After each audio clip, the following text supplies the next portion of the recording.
কলকাতার high profile স্কুলের থেকে কোনো কিছুতে কম নয় ভাঙড়ের ঘটকপুকুরের সিটি ইংলিশ স্কুল। কর্মভিত্তিক আলোচনা সভা ও পুরস্কার বিতরণ অনুষ্ঠিত হল দক্ষিণ চব্বিশ পরগনা জেলার ভাঙড়ের কালিকাপুর সিটি ইংলিশ স্কুলে। রবিবার 11ই আগস্ট 2024 দুপুরে দ্বৈত এই অনুষ্ঠানটি আয়োজিত হয়। অনুষ্ঠানের আয়োজন করে সিটি ইংলিশ স্কুল কর্তৃপক্ষ। স্কুলের সভাঘরে অনুষ্ঠানটি শুরু হয় দুপুর 12টায়। অনুষ্ঠানে উদ্বোধনী সঙ্গীত হিসেবে পরিবেশিত হয় দেশাত্মবোধক সকল দেশের সেরা গানটি। অনুষ্ঠানে প্রেরণাদায়ী বক্তব্য রাখেন ভাঙড় 1 নম্বর ব্লকের প্রাক্তন সমষ্টি উন্নয়ন আধিকারিক সৌগত পাত্র, সরকারি কর্মী মুন্সি আলী মাসুদ, আয়োজক স্কুলের সম্পাদক মিজানুর রহমান, শিক্ষার্থী সাদিয়া নাসরিন, প্রশিক্ষক কুমারজিৎ ঘোষ ও শান্তনু ঘোষ। অনুষ্ঠানে পুরস্কৃত হন শিক্ষার্থী সুলতান আহমেদ গাজী ও আরমান গাজী। পুরস্কৃত হন অধ্যক্ষ মীনাক্ষী রায় সরকার ও শিক্ষাকর্মী শাহিদ মোল্লা। সহ শিক্ষকদের মধ্যে পুরস্কৃত হন শাহানা ঘোষ, পম্পা সিনহা রায়, অপরূপা কুণ্ডু, বিজলি চ্যাটার্জি, কমল দে, অঞ্জন বেড়া ও চামেলি প্রামাণিক। এদিন স্থানীয় সাংবাদিকদের সংবর্ধনা প্রদান করে বিদ্যালয় কর্তৃপক্ষ। অনুষ্ঠানে বিদ্যালয়ের নানা কর্মকাণ্ড নিয়ে নির্মিত তথ্যচিত্র প্রদর্শিত হয়। স্কুলের কর্ণধার মিজানুর রহমানের চিন্তাভাবনা মুগ্ধ করেছে অভিভাবকদের। এই সিটি ইংলিশ স্কুল থেকেই একটি আইপিএস অফিসার তৈরি করার চিন্তাভাবনা মিজানুর রহমান। আপনি অংশগ্রহণ করলেন, আপনার কেমন লাগলো এবং কি বার্তা দিলেন মূলত? না, সত্যি সিটি স্কুলকে আমি অনেক বছর আগে থেকেই দেখছি, সেটা আস্তে আস্তে আজকে মহিরূহে পরিণত হয়েছে। এবং আজকে এসে দেখলাম যে আজকে সিটি স্কুল যে পরিকল্পনা করছে অত্যন্ত সেটা যুগোপযোগী।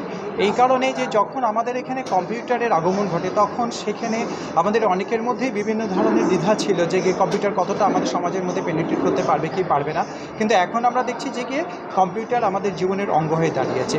ঠিক তেমনি এখন অনেকেই চিন্তা করতে পারবেন না আগামী দিনে কিন্তু এআই বা ডাটা সায়েন্স কীভাবে পুরো দুনিয়াটাকে কীভাবে গ্রাস করতে চলেছে। সেইখান থেকে আজকে যেটা আমাদের কাছে কিছুটা অস্বাভাবিক বলে মনে হচ্ছে, সেইখান থেকে আজকে মিজানুর সাহেবের যে উদ্যোগ, যে সমস্ত বাচ্চাকে এআইয়ের জন্য পারদর্শী করে তোলা, সত্যি অত্যন্ত যুগোপযোগী।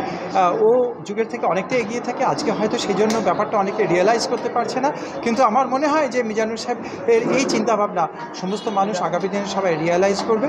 এবং সিটি স্কুল আজকে যে পদক্ষেপ গ্রহণ করেছে, আমার মনে হয় সারা পশ্চিমবঙ্গের মধ্যে প্রথম স্কুল যারা এই ব্যাপারে বিশেষ একটা ইনিশিয়েটিভ নিয়েছে এবং তারা বাচ্চাদের মধ্যে এআই সম্পর্কে যে কনসেপ্টগুলো আছে সেগুলো আরও বেশি ক্লিয়ার করতে তারা বদ্ধপরিকর।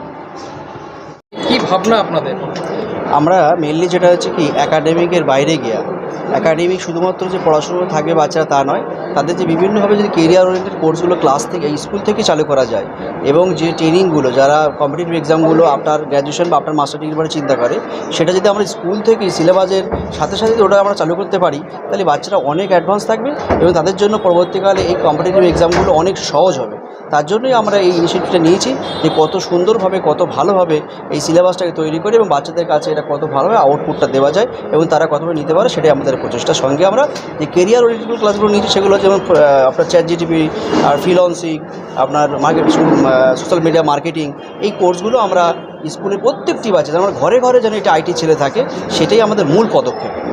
পেরে আমি খুব গর্ববোধ করছি এবং আমি আজকে আমার বহু ছোটোবেলার একটা স্বপ্ন সার্থক করতে পারলাম আমাদের প্রতিষ্ঠাতা মিস্টার মিজানুর রহমানের বর্তমান স্বপ্ন দেখার প্রস্তুতি নিয়ে। কারণ আমি যখন 18 বছরে হায়ার সেকেন্ডারি পরীক্ষায় পাশ করি তখন আমার মনে হয়েছিল কম্পিটিটিভ পরীক্ষায় WBCS বা ব্যাংকিং পরীক্ষায় বসতে গেলে আমার তো হাবার প্রসেসে অ্যামোনিয়া তৈরি করার কন্ট্যাক্ট প্রসেসে H2SO4 দরকার হচ্ছে না। তাহলে আমার যেটা করলে পরে আমি WBCS হতে পারতাম বা যেটা করলে আমি IAS-এ বসতে পারতাম, সেই পঠন পাঠন কেন আমার প্রথাগত শিক্ষার সঙ্গে থাকবে না। আমি নিজে একজন ন্যাশনাল স্কলার। আমার মনে হয় যে আগামী দিনের বাচ্চাদের যদি আমরা সত্যি একদম ফ্লাইং স্কাই করে দিতে চাই, তাহলে এই আর্টিফিশিয়াল ইন্টেলিজেন্স এবং আজকের দিনে কম্পিউটারের যে আপডেট শিক্ষা সেটা যদি দিতে পারি, তাহলে আমাদের দুটো জিনিসই করা হবে, মানে সব্যসাচী হয়ে যাবে তারা। তাদের দুই হাত সমানে চলবে, অ্যাকাডেমিক্যালিও they will reach the excellence এবং কর্মজীবনেও তাদেরকে ওই 12 পাস করার পর বা কলেজ পাস করার পর তাদের চিন্তা করতে হবে না, তারা এই প্রথম থেকেই রাজধানী এক্সপ্রেসে চলে যেতে পারবে।